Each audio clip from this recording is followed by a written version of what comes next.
one trusted him. In fact, as we were preparing to go to office, nobody else trusted him. Musalia Mudavadi demanded that they must sign an MOU with him, which they did.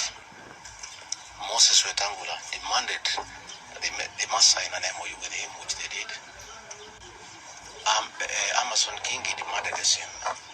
Alfred Mutua, everybody else. I'm the only man who trusted him. Verbally, because we are Christians. We used to go to church together. And as a Christian, I believed a fellow Christian. But he would never betray me or my people. For the last 1 year, it's been very difficult for me. But I'm a very persevering man, very enduring. And what happened on Thursday is a culmination of continuous persecution and stress for a year. And when I look at it, probably it is history repeating itself.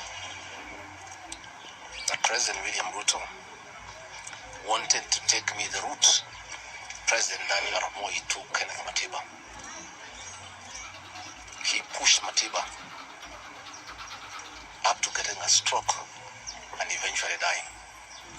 When I look to what the president is doing to me, especially now when I'm in hospital, crippling me, treating me like an animal, I think he wanted to take me the Matiba route. But God is gracious. It didn't happen that way. I hear many of his people are calling here asking whether I'm dead, whether I'll survive, whether I'll recover. They were celebrating. It's the most unfortunate thing that has ever happened in this country. That you can be so vicious to a man who helped you to be president. And the crime of this man, telling you the truth. Don't evict people without compensation, Mr. President. Mr. President, don't overtax people. You are killing them, you are killing their businesses. Don't force a housing program on people. If people do not own these houses, don't force them.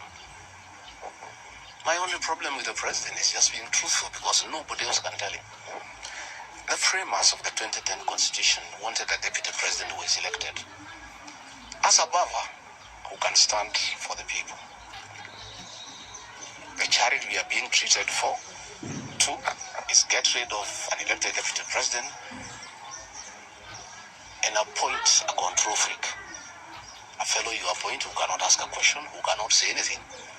And I'm sure if they succeed, he'll be asked to sign an undated resignation letter so that in case he starts asking questions, he can just be told to resign. But the framers of the 2010 Constitution were very clear in their mind why they wanted a deputy president who is elected.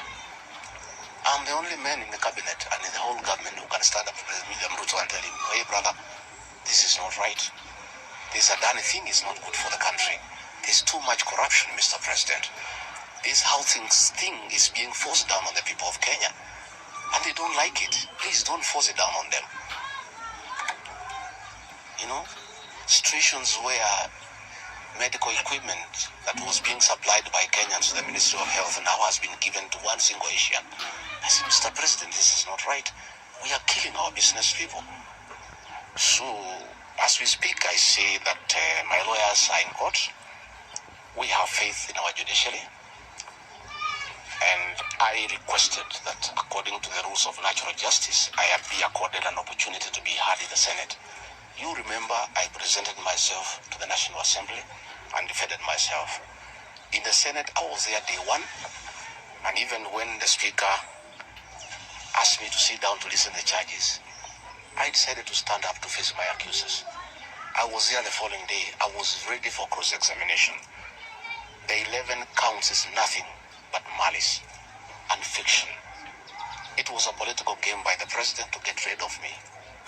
And looking at it, I don't think the president had any intention of ever working with me.